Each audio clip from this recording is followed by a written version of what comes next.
Thank you, and then it's my pleasure to introduce our speaker. Dr. Allen Sessoms was currently the president of Delaware State University. He was also the former president of Queens College of New York City. He holds a bachelor's degree from Union College, a master's degree from the University of Washington, and a doctorate from Yale University, all in physics. So get your notebooks out here, folks. In addition to that, Dr. Sessoms belongs to a couple of organizations as well. He is on the board of Chapman University, Delaware Council for the Arts, the Drawing Center in New York, the Nuclear Energy Advisory Board for the U.S. Department of Energy. He's on the Advisory Council for U.S.-China Cooperation Programs in Science, Policy, Research, and Education. He is a part of the Milestone Capital Mutual Fund, APS Panel on Public Affairs, NCAA Dill President's Council, U.S. Secretary of Energy Advisory Board, and Board of Overseers, FEMI National Accelerator Laboratory. And in his spare time, he has 4 children. So it is indeed my pleasure to introduce to you Dr. Sessoms.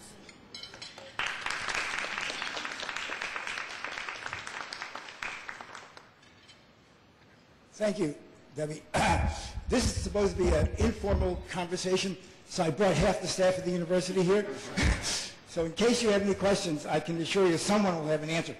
Let me just talk a little bit about where we are at UDC. You have seen and probably heard a little bit about us recently.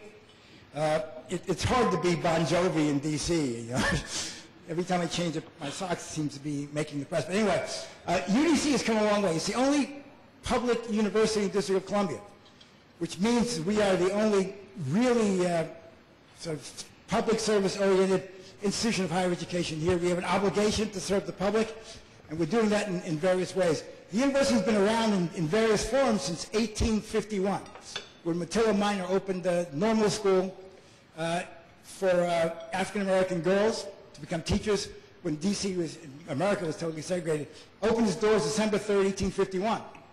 And we've been here in D.C. ever since in various iterations. So we're celebrating the 160th anniversary of the university this year with a series of events. We had a wonderful opening gala at the Mellon Auditorium about a month ago, which was a spectacular success. And we'll have several more events throughout the year. The university has one of the best law schools, public interest law schools in the country, in the David A. Clark School of Law. We have some fairly strong programs in business, in the sciences across the board, in engineering, in the arts. And in fact, we have some spectacular art talent on this campus. I took my 2 little kids. I've got a spectrum of children, to say the least. 3 girls and a boy. The boy is 2.5, so you know, and the oldest girl is a sophomore in college, so you understand there's a differentiation. But I brought them here to see Annie last weekend, and it was a spectacular performance, but it's not for kids. Scared the hell out of the 4-year-old. The acting and singing and dancing was absolutely spectacular. They were all UDC students, ranging in age from 17 to 70. It was really just extraordinary. So there's tremendous artistic talent here. And there's talent elsewhere. We have a nursing program, which is extraordinary. We had some of our students in Mexico trying to do some assessments in a Mexican village. I think it was in Puebla a while ago. A while ago means a few weeks ago. We have students going over to Thailand in the next few weeks, I think, just to begin to build those partnerships. We have a campus in Egypt also, which you've heard something about. The program's been going on for 14 years. It's an interesting place. There are a lot of opportunities for expansion. We expect the university to grow dramatically. It suffered some rather interesting shifts in fortune during the time when the D.C. government went bankrupt and was taken over by the Congress. And I don't have to tell you about trauma. The budget was cut in half from one year to the next. Enrollment dropped from 17,000 when I arrived 2.5 years ago. It was 4,700. We're on the way up. We separated out of community college, so we have a workforce development piece, which is a dramatic success all of a sudden. It's been open for 1.5 years. The enrollment from one year to the next went up 50%, which we didn't quite anticipate. We have facilities around the District of Columbia working hard in the community college to do several things. One is to build a workforce that you can hire. There's a lot of pressure, I know, on business here to hire D.C. residents. And one of the things we've discovered is that there are a lot of D.C. residents who aren't hireable by you or by anybody else. We discovered, for example, that there are a lot of folks who are structurally unemployed for a reason. They have been not educated in some cases. We have 37% of the population with a third grade reading level or less. Well, people who can't read can't be trained to do the jobs you need. So one of the things we're trying to do is partner across the board with business and industry to see if we can understand what your needs are, your workforce needs are, and we can educate and then train people to meet those needs. So the community college is doing that, and we look forward to collaborating with you across the board in those areas. We also give certificate programs, associate degree programs from allied health to business systems. So those are things that the community college is in fact doing. The university, for the first time, put in admission standards a couple of years ago. They really started biting this year. And everyone thought the enrollment would tank. Well, the enrollment not only steady, but went up a little bit. We also doubled tuition and fees, but we are still the best deal in town. Tuition and fee at the community college is $3,000 a year for full-time students. At the university, it's $7,000 a year for D.C. residents, which is relatively modest given that it costs at the community college about $11,000 to get an educated student. At the university, it's more like $18,000. So we only charge students maybe 40% of the cost of their education, and that's what the public university sector is supposed to be like. But in tough budgetary times, it's hard to sort of make ends meet. We're doing okay. The university is determined to meet the needs of the 21st century workforce. My expectation is that in 10 years, all those great jobs that exist for folks with associate degrees won't exist anymore. My expectation is that if you have a bachelor's degree in 2020, you're going to be in trouble. In many cases, the jobs are going to require master's degrees and advanced training maybe beyond that. And what we are determined to do is to be the university that drives that opportunity for business and industry in this town. We want to strongly couple it to the federal government. They're not going to go away. I don't care what anybody says. They're growing. Deal with it. They need to do some restructuring, but they're certainly not going to get any smaller. I think what is also true is that there'll be new kinds of jobs. One of the things we want to do is help people learn how to create wealth. We don't want to train people for jobs. We want them to make money so we can get some of it back here. Allen L would like to tap into the pockets of rich alums. We don't have very many. We plan to create as many as possible. So the idea is to find ways of educating people in entrepreneurship. So that everybody we graduate, whether they're in music or in engineering, is an entrepreneur. We want people to be able to go and create wealth. This is what land-grant universities should be about. We're the only urban land-grant university in the country. The land-grant universities were founded during the Civil War by Abraham Lincoln to transform the rural economies. So most of the land-grant universities are in the middle of nowhere, really like Lincoln, Nebraska. It's not even hard to get to. It's impossible to get to almost, except during football season. And Kansas State, for example. But we are the only one in an urban environment, which allows us to capture some of the things that are important in the urban environment, like transportation systems, like water quality, water supply, food, transportation. How do you grow things in an urban environment near to the source of where people actually consume it? How do you minimize transportation costs? How do you maximize food safety? Those are the things that we're focusing on. Our new College of Agriculture, Urban Sustainability, and Environmental Sciences is focusing in large measure on those opportunities for the urban environment. If we can solve some of the problems of D.C., it is probably likely that it will be a template for solving the problems in urban America, which is where 60% of the population of the country now resides and growing. So this is something that we're really pushing hard on. The campus is under transformation. Barbara Jumper and her colleagues have been doing a lot of things. So all of you folks in the construction business and construction management, Barbara, raise your hand again. We're building a LEED Platinum. It's our expectation, a LEED Platinum Student Center, probably one of the nicest student centers in the country. Assuming we get permission next month after next, on the corner of Van Ness and Connecticut Avenue. It should be a spectacular facility. We're totally renovating the plaza deck. It's the largest green roof project in the District of Columbia now. We're greening all the roofs around here. I suspect this is going to be an urban jungle, which is what it's going to be really like. But we also have a 143-acre farm in Beltsville, Maryland. which is going to be an agricultural experiment station for us to determine what kind of plants thrive best in an urban environment, and then we'll plant them here. We're trying to have farmers markets that we're collaborating with across the district so we can bring fresh food and vegetables to those folks who really don't have the opportunity to get it. One of the biggest problems in D.C. in some communities is you can't get fresh food. Everything you get is canned, and everything in can is twice as expensive as it should be. So we're looking to try to find ways of collaborating across the board and transforming the environment in which we're embedded. One of the things we want to do is be the people's university. This is a university that should be owned by the District of Columbia. And one of the problems in the past is that there has been very little embracing of public higher education. In fact, as far as I can tell, there's not been a lot of embracing of public education, period, in the District of Columbia. People have let the whole system fail. We are determined to change that. So, for example, in collaboration with some of the high schools in this town, we are launching in 2012, and we're going to start marketing in the next few months, a program that we've called 2+4. So we're going to try to grab the really early achieving high school students at the end of their sophomore year and convert them to college students. They're going to be taking all advanced placement courses in effect, college courses for their junior and senior years. They'll get their regular high school diploma, and in 2 more years they'll get a bachelor's degree. We want to shrink the time to a bachelor's degree for really bright kids to 2 years. Not only will that save money for them, it sort of changes the whole dynamic of how you educate some of the students in the District of Columbia. And what that should help us do is to force some of the high schools to question why they don't have more students going into these programs. If you can do that, you can force the middle schools to do the same.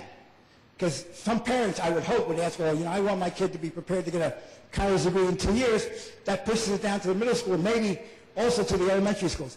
One of the things that's obviously true also is you've got to start training, educating kids at birth. This is one of the things that Vince Gray is pushing. Maybe in doing this over time, people will understand that if you don't start training kids in the womb, educating kids in the womb, you're not really going to have large segments of the population graduating from high school because they have to be prepared. That's what we have now. We have probably less than half the people who enter elementary school graduating from high school in the District of Columbia. That's ridiculous. In the wealthiest city in the country, we have the highest rate of childhood poverty. Public universities can't change a lot, but we can start changing that. We can start changing the environment in the educational sense in which we're embedded. And that's one of the things we need to collaborate with you on. If it were easy, it would have been done already. Clearly, it hasn't been done. And one of the things that we need to understand with you as entrepreneurs, as business people, is how we fix it. Because there's no excuses for this anymore. We can't continue to lose generations. It's just something that the city cannot afford. So with that, I'll close. I'll open it up to any questions you might have, and I can guarantee you that somebody will be able to answer it, and I'll duck most of the hard ones, because that's what presidents are for. Anyway, thank you very much. Thanks for coming. Tell us about your parents and how they influenced your personal growth and development. Okay, so I grew up in Fort Apache in the Bronx. Did anybody see this movie called Fort Apache, the Bronx, that Paul Newman starred in? Well, the opening scene was a bloody police car with hands hanging out of the window. Yeah, that was my neighborhood. What happened very often in my neighborhood was somebody got shot or stabbed. The last people you called were the police because they were probably behind it. It's interesting neighborhood. True, actually. Most of the folks who survived when I was growing up survived because of their parents. Because the ones that didn't survive. They were killed, basically. Or ended up doing other strange things. So my parents were simply committed to education. My father and mother never went to college.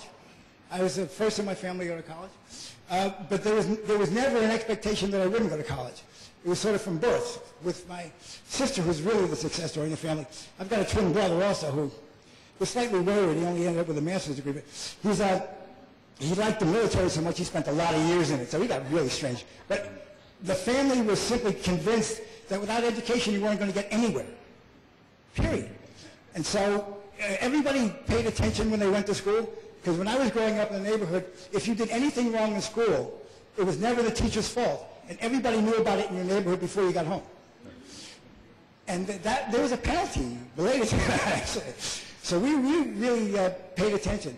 And it worked pretty well, but the family was a core. It was a corpus. And one of the things you don't have now in many cases is that. And one of the things I'm trying to work on here is to let folks understand that it is everybody's responsibility to raise kids. Because if you don't, it's going to be everybody's responsibility and a failure. Because it's just going to cost a lot more money. If you educate somebody, even if it costs you $50,000 to educate somebody, it's a lot cheaper than spending $40,000 a year to keep them in jail. And we're seeing a lot of that. It's become a major, major problem.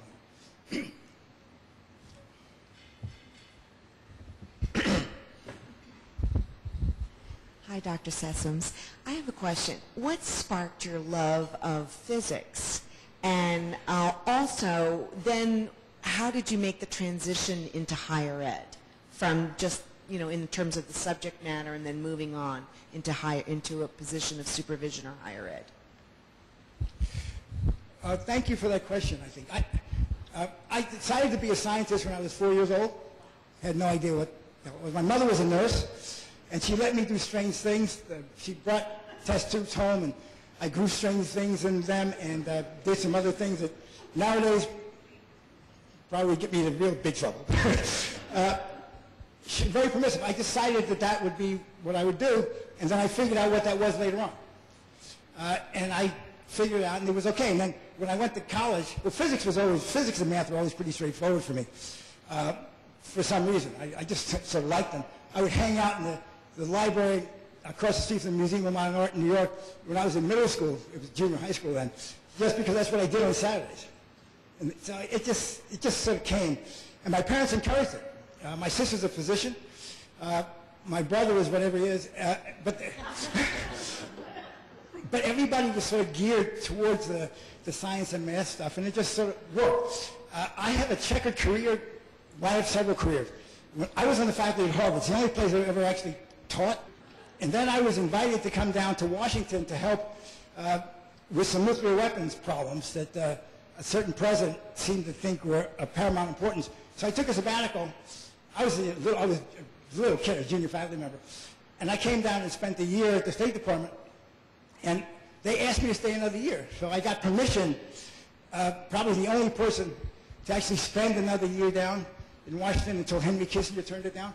And then I went back and was asked to come to the State Department full time. So I spent 14 years in the State Department, some of it overseas.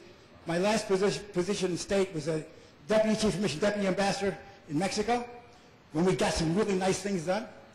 We predicted what would happen. They did what we told them not to do. It happened. There you go. But when I was there, it was probably the best relations between the U.S. and Mexico since Franklin Roosevelt, actually. It was extraordinary. And then I got recruited out of Mexico by Bill Well when he was governor of Massachusetts to help him build the University of Massachusetts system. And since I wasn't risk-averse, having never had a career, I said, sure. So I went, was executive vice president of the University of Massachusetts system for a couple of years. And then politics happened. I became president of Queens College. 5 years, politics happened again, so I went back to Harvard at the Kennedy School. Then politics happened again. I ended up being a president of another university. So it was all not predicted. It was all not planned. And if I tried to do it again, I couldn't.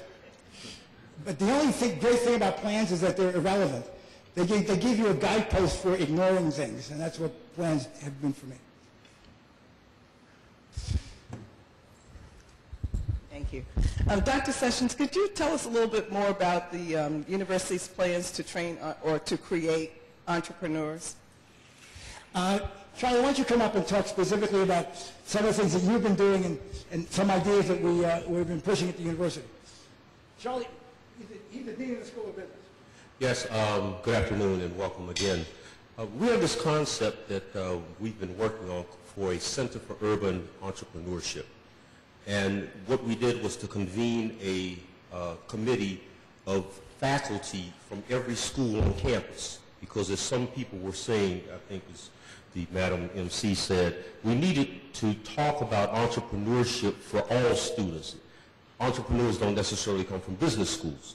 They come from graphic artists, they come from musicians, they come from engineers and things like this. So we've had a committee working for the past 7 months, and the report's due to me by Friday, talking about how we could put together a Center for Urban Entrepreneurship would be multifaceted. Number one, it'd be academic. That is, that we would have courses that a student could concentrate in entrepreneurship, or students could simply take 1 or 2 courses in entrepreneurship, those that are around campus. That's at the undergraduate level. We would also have a concentration at the graduate level. And so that would be sort of the academic side. We'd also have a research side that said that we would be experts in doing research on businesses located in urban areas, particularly small and medium-sized businesses. We have talked to a lot of people, Chamber of Commerce, the LSBD office, and all of these offices and things like this. There is no place that you can go in this city to find statistics on small and medium-sized businesses. What constitutes that group of businesses? Nobody has that data. And what we're saying is, what is a better place to have that data than at the public institution of higher learning in the District of Columbia? Where is a better place to have case studies about businesses that have succeeded or failed in urban areas using the District of Columbia as a laboratory? So that I put under the category of scholarship and data and those kind of things. Then there's outreach. Wouldn't it be wonderful to have teams of students, of engineering students and business students and graphic art students, to go out and work with entrepreneurs to help them to put together business plans and marketing plans and web pages and financial plans and bank, loan packages and all of these kind of things, working in concert. Because 2 things happen. Number one, the business gets a benefit, and the students get practical experience, so that they can see what's necessary to go out and help businesses to succeed. We also have an initiative with the National Federation for Teaching Entrepreneurship, which is a wonderful organization. They help students in high schools take entrepreneurship classes. They have competitions around the world where students put together business plans, and then they go through a series of competitions and things. We had the regional competition here a couple of weeks ago, and then they'll go on to the national competition. The fascinating thing is that they teach teachers in the high school and middle schools to teach entrepreneurship. And so we're working out how we could be a partner with them, so some of the students in the DC public schools could take entrepreneurship classes, go through the business plan competition, and then come out with some entrepreneurial skill sets and things like this. So those are just some of the few things that we're thinking about in terms of this center. In terms of putting that proposal together, we talked to public sector people, we talked to the chamber, we talked to entrepreneurs and things like this, and so it's going to be a pretty comprehensive draft when I get it on Friday. Hopefully that answered the question. Thank you.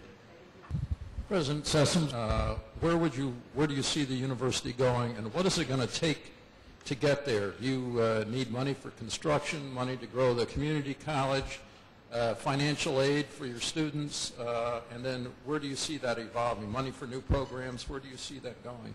And what does it need? What do you need to get there? The bottom line to all this stuff is resources. And I think we're generating enough traction so that resources are going to be coming from the public sector. But right now, only 40% of our budget comes from the district, and that's going to shrink. As we go, we're trying to keep the costs down. As we grow the student body, we expect to be able to pull in more resources. We expect also to do much more research. We're renovating laboratories. We're building collaborations with universities around town, Georgetown, for example. And we have a wonderful program in cancer cell biology. At the master's level, we're looking to morph that into a doctoral program. We look forward to the opportunity to collaborate across the board in areas that are revenue generating. There's no reason why we can't generate revenue as we educate students, since the money's got to come from someplace. What I'd like to see is a depoliticized environment in D.C. I'd like to see folks accept that public education is vital to the future of the District of Columbia, and public higher education is the linchpin, in some real sense to that, for the 21st century. I found that many folks don't appreciate the value of public higher education at all. I think what we need to do is to build a reputation that people in the town will embrace. I think we need to strive for excellence in everything we do, and with excellence comes support. And this university has some centers of extraordinary excellence.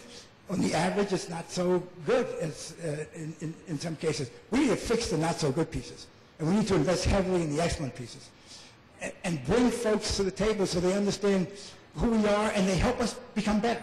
And one of the best things about collaborating with the Chamber is we understand much better what the needs of the business community is, and we can train people for that community. As long as we can build bridges that allow us to provide employees for the businesses, I think the employers will then support the institutions. So we have to build a holistic approach to education in the district and to the higher education in particular. One of the things I see is a university that's really fairly robust across the board in entrepreneurship, in economic development, and in problem solving. I see a university much larger than this one is now. I see a university with a community college at, say, 20,000, the university at 25,000. Those aren't big numbers for D.C. I mean, the University of Maryland is at 35,000 by itself. With Northern Virginia Community College must be at 50,000 students at least, if not more. So this is not a big number, but we need to get there in the context of the District of Columbia, but we need a more regional approach. One of the things we need to do in this town is have a regional approach to economic development, which doesn't exist. If one thinks about spending money, district money in Northern Virginia, it becomes a rather interesting political battle. Well, that's kind of crazy, because the District of Columbia is not self-sufficient. It is absolutely dependent on Northern Virginia and Maryland. It's just dependent on it. When we have to integrate across the board, economically and educationally, that's become a rather interesting political exercise. So what I see in the future is a great university. It's going to take a while to get there. I see a great university being a part of the fabric of the community in which we're embedded. And I see things changing in a significant way so that the educational pipeline is actually one that works for everybody. So we get people from elementary school actually graduating from high school who are educated, and then they can go to the university or the community college and get the skill sets they need to go into the workforce and be successful. We're not going to be able to do that tomorrow, but we're working.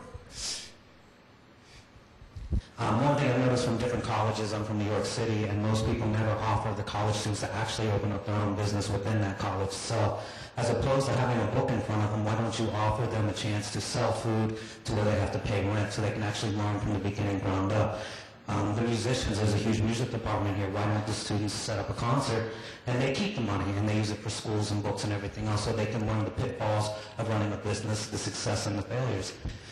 The number one thing you want is failing in business, and that's the only way you can do your mistakes, and then you fix them for future growth. And if you don't make the mistakes now, we can make them when you get out there, and it can be very detrimental and put you in bankruptcy and cause what we have a situation here. And the schools don't believe in the students, so allow them the opportunity to run the cafeterias, to run this, or to run their own businesses, even a magazine stand. That should all be done by the students, in my opinion. That way they learn the skills that they need, and maybe they find out, instead of filling an application, they're actually taking applications from other people themselves. I think your suggestion is right on. When I was at Delaware State University, we set up a trading floor, which was directly connected to Wall Street, and we provided students with money that they could use to trade, and some of them were spectacularly successful, and some of them didn't do so well. But it provided life lessons that they couldn't have gotten otherwise. You can't get this stuff out of books. There are students who set up their own regulated programs of sales here. I think we need to do more of it. Those are good suggestions. It would be nice, given your experience, if we could sort of trade on that experience. Maybe you can talk to Charlie Mahone and we can build some things along the lines that you suggested. Because I agree with you. I've seen some spectacular success stories. And students who fail learn. And that's what it's all about. Failure is not a bad thing when you go into business. You just don't want to do it when it costs you a lot of money. You want to fail before it costs you a lot of money. So that's the way I think we can certainly proceed in some areas. I think it's a very good idea. So Charlie, connect. Thank you very much. And Dr. Sessoms, thank you very much for being honest and open with us and sharing all your ideas and thoughts. So thank you, everyone, and have a great afternoon.